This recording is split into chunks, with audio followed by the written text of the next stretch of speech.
আসসালামু আলাইকুম। Hello guys, আজকে আপনাদেরকে নতুন একটা ভিডিও নিয়ে আসলাম আপনাদের দেখাবো বলে।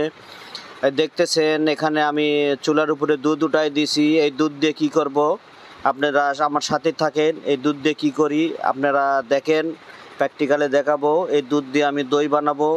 যাদের দই খেতে ইচ্ছুক বাসায় এভাবে নিজে নিজে দুধ কিনে আনে দই বানাই খাবেন।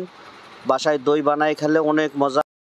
দুধের বলক উঠে গেছে, দুধটা আর একটু গাঢ় হোক, গাঢ় হলে দুধ চিনি দিব। আপনারা সাথে থাকেন, কতটুক দুধে কতটুক চিনি দিতে হয় সব কিছুই আপনাদেরকে দেখাবো, সব কিছুই আপনাদেরকে বুঝাই দিব। যার যার দই খেতে খুব ইচ্ছুক, অনেকেই আছে দই খুব পছন্দ করেন, হয়তো অনেকেই ভালো দই খেতে চান, কিন্তু অনেক জায়গায় সময়ের অভাবে ভালো জায়গায় যেতে পারেন না, ভালো দই পান না, হয়তো বা বাজারে যেখানে সেখান থেকে দই কিনে আনেন, বাসায় এসে দই ভালো লাগে না। দুধ অনেক গাঢ় হয়ে গেছে, এখন দুধে চিনি দিয়ে দিলাম। আমার 1.5 কেজি দুধ, 1.5 কেজি দুধে 200 গ্রামের উপরে একটু চিনি দিছি। চিনিটা ভালোকে আমি লাড়ে দিব, ঘাটে দিব, যাতে চিনি নিচে লেগে না যায়। দুধ আর চিনি এক জায়গা হয় যেন নিচে না লেগে যায়। দুধটা ভালোকে ঘাটবো, চিনিটা ভালোকে গলে নিব। গলে নিয়ে তারপরে সাথে থাকেন, আমি কি করি আপনাদের সব দেখাবো। দুধ জাল করা হয়ে গেছে, দুধ নামায় নিলাম। দুধটা একটু ঠান্ডা করে নিতে হবে, ভালো করে লাড়ে দিয়ে লাড়ে অনেকক্ষণ ভরে লাড়তে হবে, লাড়ে ঠান্ডা করে নিতে হবে। আমি ঠান্ডা করে নিতেছি, আপনারা আমার সাথে থাকেন, দেখেন তারপরে কি করি।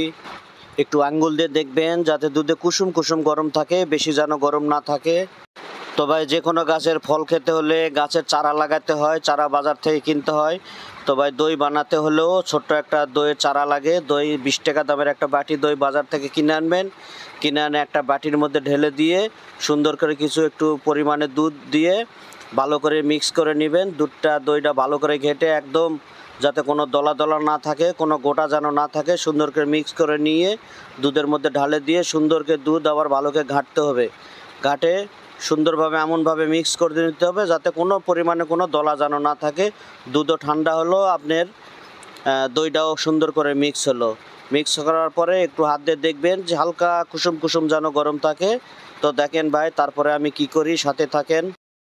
লাড়ালাড়ি করার পরে আপনার দুধটা যখন একটু হালকা কুসুম কুসুম গরম থাকবে, ওই সময় আপনার পরিমাণ মতো দুধের যতটুকু পরিমাণ, ওই পরিমাণ মতো আন্দাজ মতো একটা বাটি নেবেন। বাটিতে নিয়ে সুন্দর করে বাটিতে ঢালবেন। ঢালে বাটিটার মুখটা সুন্দর করে লাগাবেন যাতে বাটির ভিতর থেকে কোনো গ্যাস যেন না বাড়াতে পারে।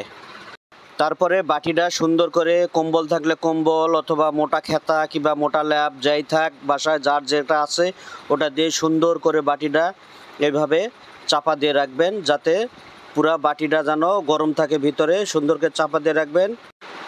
দইয়ের ব্যাপারটা বা পুরাটাই উল্টা, এটা যতটা গরম দিবেন তত দই সুন্দরভাবে জমবে। 8 থেকে 9 ঘন্টা পর আমি এটা ঝাঁপ খুলবো। ঝাঁপ খুললে আপনাদেরকে দেখাবো কেমনভাবে দই জমছে, এটাও সুন্দরভাবে দেখাবো। আপনারা সাথেই থাকেন।